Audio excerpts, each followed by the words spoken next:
Movie के start में New York के एक बिजी शहर का सीन दिखाया जाता है और खासकर एक सिंगल अपार्टमेंट बिल्डिंग पर फोकस किया जाता है। मिस डेगल नाम की एक स्कूल टीचर अपने अपार्टमेंट में वापस आती है, लेकिन उसे लगता है कि कुछ गड़बड़ है, क्योंकि उसे महसूस होता है कि कोई उसे देख रहा है। जब वो अपने अपार्टमेंट का दरवाज़ा खोलने की कोशिश करती है तो बिल्डिंग का मालिक मिस्टर जॉनसन उसे मिलता है। वो उसे बताता है कि अपार्टमेंट की मास्टर की गुम हो गई है और कल पूरे फ्लोर के लॉक्स को बदल दिया जाएगा। जाने से पहले वो उसके अपार्टमेंट को एक सस्ते अपार्टमेंट से चेंज करने का मशवरा देता है, लेकिन वो इनकार कर देती है।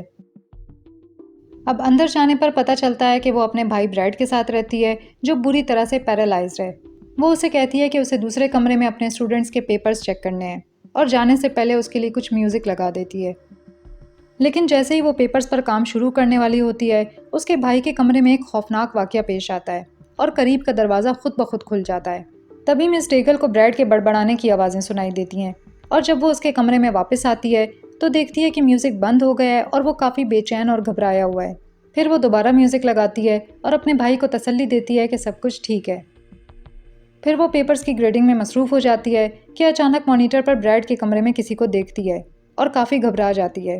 वो देखती है कि ब्रैड के कमरे का दरवाज़ा खुला है और एहतियात से उस कमरे की तरफ बढ़ती है। यहाँ मिस डेगल को अपना भाई बहुत ही बेचैन हालत में मिलता है और एक अजीब बात यह है कि उसने अपार्टमेंट की वो गुमी हुई मास्टर की अपने हाथों में मजबूती से पकड़ी होती है। अचानक वो घबरा कर बहुत एग्रेसिव हो जाता है और बार बार उस पर चिल्लाता है कि वो बाहर निकल जाए। लेकिन जब मिस डेगल कमरे से बाहर निकलती है तो अपार्टमेंट पूरी तरह से अंधेरे में डूब जाता है, जिस पर वो पुलिस को बुलाने की धमकी देती है। तभी अचानक एक नामालूम शैतानी ताकत उस पर हमला करती है और उसे अंधेरे में खींच लेती है। कुछ लम्हों बाद उसकी टांग में एक रेड पेंसिल घुसा दी जाती है और वो अपनी जान बचाने के लिए ब्रैड के कमरे में जाकर खुद को लॉक कर लेती है। जब वो अपने भाई की तरफ मुड़ती है तो उसे एक खौफनाक मंजर दिखाई देता है, जहाँ ब्रैड की गर्दन कटी हुई है और वो मर चुका है। तभी दरवाज़ा ज़ोर ज़ोर से बजने लगता है और वो मदद के लिए चिल्लाती है, लेकिन कोई नहीं सुनता। आखिर वो हमलावर कमरे में घुस जाता है, लेकिन वहाँ उसे कोई नहीं मिलता, क्योंकि मिस डेगल बेड के नीचे छुप जाती है। कुछ ही देर बाद वो उसे बाहर निकलकर दरवाज़ा बंद करते हुए देखती है। जब रास्ता साफ लगता है तो मिस डेगल चाबी उठाने के लिए आगे बढ़ती है, लेकिन अचानक उसे एहसास होता है कि वो हमलावर अभी भी कमरे में मौजूद है और आखिर वो हमलावर एक शार्प पेंसिल से उसकी आंखों और हाथ पे वार करके उसे मार देता है, जो कि एक बहुत ही खौफनाक और बेरहम मौत है। अगले सीन में फिल को दिखाया जाता है, जिसकी बीवी मर चुकी है और वो एक एक्स पुलिस ऑफिसर है। फिल ने मिस डेगल की इसी अपार्टमेंट बिल्डिंग में सुपरिंटेंडेंट की जॉब के लिए अप्लाई किया है। अपनी बीवी के मरने के बाद फिल ने पुलिस ऑफिसर की जॉब छोड़ दी थी ताकि अपनी 14 साल की बेटी वॉयलेट और 7 साल की बेटी रोज़ का ख्याल रख सके। जब उसे एक एम्प्लॉय से सुपर की वैकेंसी के बारे में पता चलता है तो वो इस जॉब में काफ़ी दिलचस्पी लेने लगता है, जिससे उसे अपनी बेटियों के करीब काम करने का मौका मिलेगा। मिस्टर जॉनसन के साथ फिल की मुलाकात के दौरान रोज़ की तवज्जो एक मिस्टीरियस गूंजती हुई आवाज़ की तरफ हो जाती है, जो नीचे से आ रही होती है और वो उस आवाज़ की तरफ जाने पर मजबूर हो जाती है। फिल के समझाने के बावजूद कि वॉयलेट रोज़ पर नज़र रखे, वॉयलेट जो एक ज़िद्दी और बागी टीनेजर है, अपने नावल में ही मसरूफ़ रहती है। उधर वो आवाज़ें रोज़ को बेसमेंट की तरफ ले जाती हैं, जहाँ वो एक आदमी को एक पुराना मंत्र पढ़ते हुए सुनती है। फिर वॉल्टर नाम के एक अजीब आदमी से उसका आमना सामना होता है, जो उससे उसका नाम पूछता है। दूसरी तरफ वॉयलेट अपनी बहन के बारे में बिल्कुल बेखबर होती है और वॉन्डल नाम के एक लड़के से मिलती है, जो बॉल के साथ खेल रहा होता है। वो सिगरेट पीते हुए उसके साथ वक्त गुजार रही होती है और इसी दौरान फिल को मिस्टर जॉनसन कुछ इंस्ट्रक्शंस देता है। अब नीचे जाते हुए मिस्टर जॉनसन मशकूक अंदाज में मैकेनिकल कमरे का दरवाज़ा बंद कर देता है, बजाय इसके कि फिल को वहाँ का विजिट करवाए। बेसमेंट और फर्नेस के विजिट के दौरान जॉनसन फिल को कहता है कि तस्वीरों की तरफ ध्यान न दे, क्योंकि वो सीनियर सुपरिंटेंडेंट वॉल्टर की हैं, जिसे कुछ देर पहले रोज़ के साथ दिखाया गया है। वो फिल से कहता है कि वॉल्टर पर नज़र रखे, क्योंकि उसे यकीन है कि वॉल्टर एक पागल है।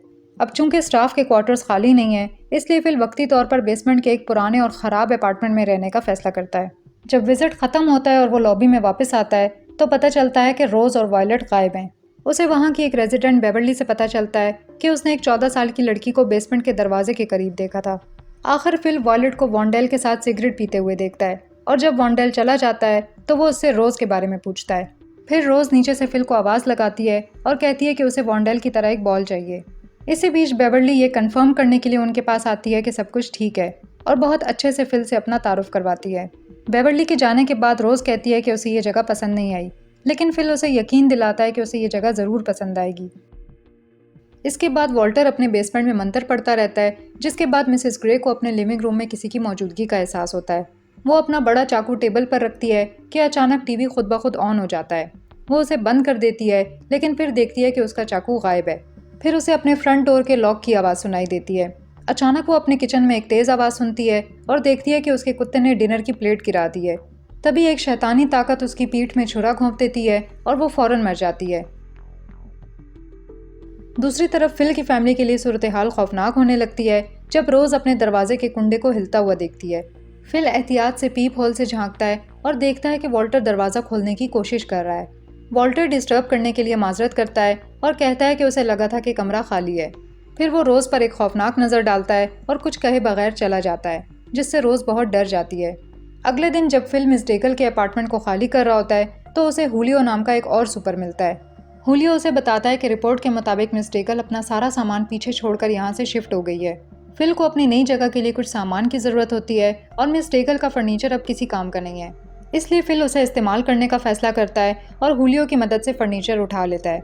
इस दौरान हुलियो वायलेट से मिलता है, जो अभी भी अपनी खुदगर्जी और बेहिसी में डूबी हुई है। रात के वक्त फिल अचानक अपनी नींद से जागता है और देखता है कि उसके कमरे का दरवाज़ा खुला हुआ है। वो परेशान होकर फौरन अपनी दोनों बेटियों को चेक करता है और देखता है कि रोज़ गायब है। फिर वो अपने घर से बाहर निकलता है और बेसमेंट की तरफ जाता है, जहाँ वो हॉलवे की दूसरी साइड पर अंधेरे में किसी इंसान को देखता है।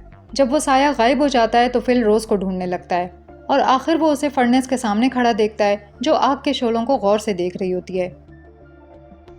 अगले दिन वॉल्टर फिल के पास आता है और रोज़ के बारे में अपनी परेशानी जाहिर करता है और कहता है कि वो खोई हुई लग रही थी।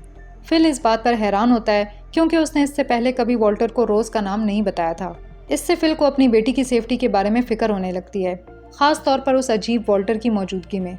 फिल ये भी सुनता है कि मिस्टर जॉनसन एक एम्प्लॉय को मिसिस ग्रे के अपार्टमेंट जाने को कहता है, क्योंकि उनके पड़ोसी उनके कुत्ते के मुसलसल भौंकने की शिकायत कर रहे हैं। मिसिस ग्रे के अपार्टमेंट के अंदर वो कुत्ते को सोफे पर अकेला बैठा देखते हैं, जबकि उस बूढ़ी औरत का कोई नामो निशान नहीं होता। वो समझते हैं कि शायद मिसिस ग्रे कहीं बाहर गई हैं और फिल वक्ती तौर पर उस कुत्ते का ख्याल रखने का फैसला करता है। जाने से पहले वो मिसिस ग्रे का बेड भी उठा लेता है, जिसे वो रोज़ के लिए तैयार करता है। वॉलेट ये देखकर शदीद गुस्से में आ जाती है, क्योंकि उसे लगता है कि उसका बाप हमेशा रोज़ को उस पर ज़्यादा अहमियत देता है। वो गुस्से से लिफ्ट में ऊपर चली जाती है, जबकि दूसरी तरफ वॉल्टर उसे और वॉन्डेल को सीसीटीवी कैमरों के जरिए देख रहा होता है। फिर बेवर्ली वॉलेट को लॉन्ड्री रूम के बाहर सिगरेट पीते हुए देखती है। वो उसे अंदर बुलाती है और उसके साथ बातचीत करके उसे तसल्ली देने की कोशिश करती है। दूसरी तरफ वॉन्डेल अपने अपार्टमेंट के दरवाजे पर नॉकिंग सुनता है और जब वो चेक करता है तो उसे म्यूजिक सुनाई देता है। वही आवाज़ बेवर्ली और वॉलेट को भी सुनाई देती है, लेकिन जब वो चेक करती है तो वहाँ कोई नहीं होता। बेवर्ली पीछे मुड़ती है तो वॉलेट गायब हो चुकी होती है।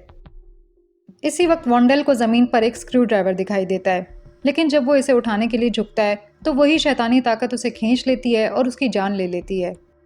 अब अगले दिन फिल हुलियो से एक फ्लैट हेड स्क्रू ड्राइवर मांगता है, लेकिन हुलियो जवाब देता है कि शायद वो अंदर छोड़ा है। अचानक पुलिस वहाँ आ जाती है और वॉन्डेल के गायब होने की रिपोर्ट देती है। फिर फिल हुलियो से वॉल्टर के बारे में पूछता है, जिस पर हुलियो वॉल्टर की पिक्चर्स की कलेक्शन के बारे में अपनी बेचैनी जाहिर करता है। अपनी बेटियों की फिक्र में फिल नीचे जाता है और देखता है कि वो दोनों ठीक हैं। वॉन्डेल के गायब होने की खबर सुनकर वॉलेट बाथरूम में जाती है और उदास होकर अपने फ़ोन से उसकी पिक्चर डिलीट कर देती है। इसी दिन बाद में जब फिल बेसमेंट में बिजी होता है तो रोज़ भी वहाँ जाती है और एक बार फिर उसका सामना वॉल्टर से होता है। वॉल्टर बहुत ही अजीब अंदाज में एक दरवेश के बारे में खौफनाक कहानी सुनाता है और फिर रोज़ पर इल्ज़ाम लगाता है कि वो जानती है कि वॉन्डेल के साथ क्या हुआ है। उसका रवैया मज़ीद अजीब हो जाता है जब वो रोज़ का पीछा करता है और उसे कहता है कि वो इसे दिखाए कि वॉन्डेल कहाँ है। तभी फिल बीच में आ जाता है और वॉल्टर को धमकी देता है कि वो हमेशा के लिए उसके बच्चों से दूर रहे। अगले दिन सफाई करते वक्त फिल मैकेनिकल कमरे में जाने का फैसला करता है, लेकिन अचानक मिस्टर जॉनसन वहाँ से बाहर आता है और फिल से कहता है कि वो अपना काम करे। इसके बाद फिल और उसकी बेटियां हुलियो की बर्थडे पार्टी में जाते हैं। दूसरी तरफ वॉल्टर मंतर पढ़ता है और मिट्टी और पत्तों का एक मिक्सचर तैयार करता है। उधर फिल और उसकी बेटियां बर्थडे पार्टी में मसरूफ़ होती हैं तो वॉल्टर चुपके से उनके घर में घुस जाता है। वो रोज़ के बेड पर कुछ छिड़कता है और कुछ देर तक घर के गिर्द घूमता रहता है। तभी अचानक उसे हॉलवे से फिल की आवाज़ सुनाई देती है। वो लोग अचानक पार्टी से वापस आ जाते हैं और वॉल्टर फ़ौरन एक अलमारी में छुप जाता है। जब रोज़ अपने बेड के करीब जाती है तो उसे लगता है कि कुछ गड़बड़ है और अचानक वो अपना बैलेंस खो देती है और गिर जाती है। वो फिल से कहती है कि कुछ बदबू आ रही है और फिल देखता है कि बेड गीली मिट्टी और पत्तों से भरा हुआ है। वो बेड को बाहर साफ करता है और इसी दौरान वॉल्टर को बेसमेंट से निकलते हुए देखता है। फिल जानता है कि वॉल्टर उसके कमरे में घुसा था और उसे धमकी देता है कि अगर वॉल्टर कभी भी उसकी फैमिली के करीब आने की जुर्रत करेगा तो वो उसकी जान ले लेगा। बेवर्ली उनके दरमियान झगड़ा ख़त्म करती है और फिल को एक कप कॉफ़ी के लिए बुलाती है ताकि उसे तसल्ली दे। लेकिन उनकी बातचीत अचानक रुक जाती है जब बेवर्ली देखती है कि उसका गमला खुद ब खुद टूट गया है। फिल कहता है कि उसे कुछ ज़रूरी काम करने हैं और चला जाता है। अब थोड़ी देर बाद बेवर्ली को वही भूतिया म्यूज़िक सुनाई देता है, जिसके साथ दरवाजे पर नॉकिंग होती है और अचानक पीप होल के बाहर एक साया नज़र आता है। इसके बाद मिस्टर जॉनसन नए किराएदारों को मिस डेकल के अपार्टमेंट का विजिट कराने ले जाता है। जब वो उसे नए किराएदारों के लिए तैयार कर रहे होते हैं तो उनकी तवज्जो लकड़ी के फर्श पर बने एक खून से भरे फुटप्रिंट की तरफ हो जाती है। हुलियो मिस्टर जॉनसन को वो निशान दिखाने के लिए बुलाता है, लेकिन मिस्टर जॉनसन फिक्रमंद होने की बजाय फर्श से वो निशान मिटा देता है। फिल को अब शक होने लगता है कि मिस्टर जॉनसन कुछ गलत कर रहा है, इसलिए वो हुलियो के साथ मिलकर मजीद तहकीकात करने का फैसला करता है और सबूतों की तलाश में उसे मैकेनिकल कमरे में ले जाता है। यहाँ उन्हें एक सुराख मिलता है जो लेडीज़ बाथरूम से जुड़ा हुआ है, जिससे मिस्टर जॉनसन की असलियत एक बदकिरदार आदमी के तौर पर सामने आती है। दूसरी तरफ वॉलेट लिफ्ट में फंस जाती है और अथॉरिटीज़ को बताने की कोशिश करती है। यहाँ हम देखते हैं कि वॉल्टर के पास बिल्डिंग के कैमरों तक एक्सेस है। वो लिफ्ट को कंट्रोल करता है और उसे बेसमेंट की तरफ ले जाता है ताकि वॉलेट का सामना कर सके। लिफ्ट रुक जाती है और वॉलेट सुनसान बेसमेंट में कदम रखती है। वो इस तंग जगह से भागने का रास्ता ढूंढती है कि अचानक वॉल्टर उसके सामने आ जाता है। वो एक अजीब ज़बान में कोई पुराना मंत्र पढ़ने लगता है, जिससे वॉलेट बहुत डर जाती है। वो अपनी जान बचाने के लिए भागती है और बेसमेंट से निकलने में कामयाब हो जाती है। तभी उसका सामना फिल से होता है, लेकिन रिलैक्स होने की बजाय वॉलेट फिल पर अपना गुस्सा निकालती है और उस पर इल्ज़ाम लगाती है कि वो अच्छे से उसका ख्याल नहीं रखता। फिल शदीद गुस्से में आ जाता है और फैसला करता है कि वो वॉल्टर के खिलाफ सबूत जमा करेगा, क्योंकि उसे यकीन है कि मिसेस ग्रे और वॉन्डेल के गायब होने में वॉल्टर का हाथ है और उसकी बेटियां उसका अगला निशाना हो सकती हैं। अब वो मिसेस ग्रे के अपार्टमेंट में घुस जाता है और उसकी छड़ी का एक टुकड़ा सबूत के तौर पर रखने के बाद वॉल्टर के अपार्टमेंट में जाता है। वो ये देखकर हैरान हो जाता है कि कमरा बच्चों के जूतों और औरतों के पर्स से भरा हुआ है, जिनमें रोज़ का हेयर ब्रश भी शामिल है। अब फिल चालाकी से छड़ी का वो टुकड़ा वॉल्टर की एक ड्रॉर में रखता है और फिर छुपकर पुलिस को कॉल करता है, जिसकी वजह से वॉल्टर को अरेस्ट कर लिया जाता है। मिस्टर जॉनसन से मिसेस ग्रे के लापता होने के बारे में भी पूछगछ की जाती है, लेकिन वो साफ कह देता है कि उसके गायब होने के बारे में इसे कुछ नहीं मालूम। वॉल्टर के रास्ते से हट जाने के बाद अब फिल बेवर्ली के साथ बात करके काफ़ी रिलैक्स फील करता है और उसके साथ अपनी बीवी की मौत की दिल दहला देने वाली कहानी शेयर करता है। वो उस हादसे के बारे में बताता है जब एक आग ने उनके घर को पूरी तरह से लपेट में ले लिया और उसकी बीवी ऊपर फंस गई थी। वो बताता है कि वो सिर्फ रोज़ को और ख़ुद को बचाने में कामयाब हुआ, जबकि उसकी बीवी की मौत हो गई। उस वक्त वॉलेट बाहर खेल रही थी और उसने फिल को अपनी माँ की मौत का जिम्मेदार ठहराया, जिसकी वजह से उसके दिल में फिल के लिए आज तक गुस्सा बाकी है। अगले दिन फिल को ये बुरी खबर मिलती है कि वॉल्टर को सबूत की कमी की वजह से रिहा कर दिया गया है। हुलियो उसे बताता है कि पुलिस को वॉल्टर के अपार्टमेंट में छड़ी के हैंडल के अलावा और कुछ नहीं मिला। वॉल्टर के बाहर आने से अब फिल पहले से ज़्यादा बेचैन हो जाता है। वक्त गुजरता है और वॉल्टर काम पर वापस आता है। वो रोज़ के कुछ बालों को लेकर एक कील के साथ बांधता है, जैसे वो किसी हमले की तैयारी कर रहा हो। अब अगले दिन फिल के लिए एक और चैलेंज आता है जब उसे नए किराएदारों के लॉक्स में मदद करने के लिए कहा जाता है, जिससे उसकी दोनों बेटियां अकेली रह जाती हैं। हुलियो को रोज़ और वॉलेट पर नज़र रखने का काम दिया जाता है, लेकिन उसकी तवज्जो एक फीमेल एम्प्लॉय की तरफ हो जाती है, जो उसे हॉलवे से दूसरे कमरे में ले जाती है। अपना काम ख़त्म करने के बाद फिल को वही पत्ता मिलता है जो उसने रोज़ के बेड पर देखा था और उसे एहसास होता है कि कुछ गड़बड़ होने वाली है। वो फ़ौरन घर वापस आता है और वॉलेट से रोज़ के बारे में पूछता है। वॉलेट हैरानी से जवाब देती है कि वो अच्छे से जानता है कि रोज़ कहाँ है। रोज़ को ढूंढने के लिए फिल वॉल्टर के ठिकाने की तरफ बढ़ता है, लेकिन वो वहाँ मौजूद नहीं होता। वो वॉलेट से कहता है कि वो अपने अपार्टमेंट वापस जाए और दरवाज़ा बंद करे। इसके बाद फिल वॉल्टर के पास जाता है, जहाँ वो एक चेन गर्म कर रहा होता है। जब वॉल्टर फिल को रोज़ के बारे में कुछ नहीं बताता और सिर्फ बकवास करता है, तो उन दोनों के दरमियान लड़ाई शुरू हो जाती है। फिल उस पर हमला करता है और वॉलेट खौफ से ये सारा मंजर देख रही होती है। वो बहुत ज़्यादा घबरा जाती है और हिफाजत के लिए बेवर्ली के अपार्टमेंट की तरफ जाती है। इस सारे हंगामे के दौरान आखिर फिल को सुकून मिलता है जब वो रोज़ को ढूंढ लेता है, जो अपने बाप को बताती है कि वो एक बुरे आदमी से छुप रही थी। दूसरी तरफ हुलियो हॉलवे में वापस आता है और कमरे के अंदर का एक हैरान कर देने वाला मंजर देखता है, जहाँ वॉन्डेल का बॉल और एक डॉल हाउस है, जिसमें 4 डॉल्स हैं, जिनमें से 2 जल चुकी हैं। उधर मिस्टर जॉनसन को पता चलता है कि फिल ने नकली सीवी दी थी, क्योंकि पुलिस के पास उसका कोई रिकॉर्ड नहीं है। इसके बाद हुलियो को फिल का फ़ोन आता है, जिसमें फिल की घबराई हुई आवाज़ सुनाई देती है और वो कहता है कि उसने सब कुछ बर्बाद कर दिया है। अपने दोस्त की मदद करने के लिए हुलियो फिल के पास बेसमेंट में आता है, जहां उसे वॉल्टर की मौत के बारे में पता चलता है, लेकिन फिर उसकी डेड बॉडी खुद ब खुद गायब हो जाती है। अब हुलियो को फिल के बारे में कुछ शक होने लगता है और वो उससे वॉन्डेल के बॉल के बारे में पूछता है, लेकिन फिर रोज आती है और कहती है कि ये बॉल मेरा है। अब यहाँ मूवी एक खौफनाक मोड़ ले लेती है जब हुलियो कंफ्यूजन का शिकार हो जाता है और कहता है कि वो रोज से कभी नहीं मिला। रोज जवाब देती है कि ज्यादातर लोग इसे उस वक्त तक नहीं देख सकते जब तक कि उनका वक्त ना आ जाए। फिर वो एक खेल शुरू करती है और जैसे ही वो खेल खत्म होता है तो वही खौफनाक म्यूजिक चलने लगता है और फिल बेदर्दी से हुलियो का गला काट कर उसे कत्ल कर देता है। उसकी आंखों से आंसू बहने लगते हैं और वो कहता है कि हुलियो उसका दोस्त था, जिस पर रोज जवाब देती है कि वो उनकी हकीकत जान चुका था।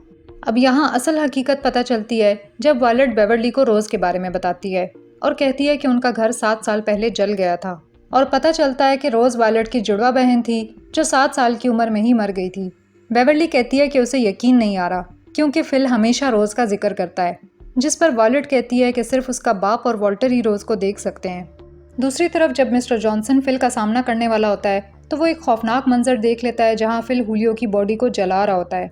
जब वो भागने की कोशिश करता है तो रोज बार बार उसके रास्ते में आ जाती है। आखिर फिल उसे ढूंढ लेता है और हथौड़े से मार देता है। उधर वायलेट बेवर्ली को बताती है कि अपनी ज़िंदगी में रोज़ हमेशा वही करती थी जो वो चाहती थी, लेकिन किसी ने भी उसके खिलाफ कुछ नहीं किया। अपनी मौत के बाद भी रोज़ वायलेट से उन सभी लोगों को छीनती रही जो उसके लिए बहुत अहम थे, जिनमें उसकी फेवरेट टीचर मिस डेगल और वो लड़का वॉन्डेल भी शामिल है। वो कहती है कि उसे शक है कि रोज़ ने ही मिस ग्रे को भी कत्ल किया होगा क्योंकि उसे उसका कुत्ता चाहिए था।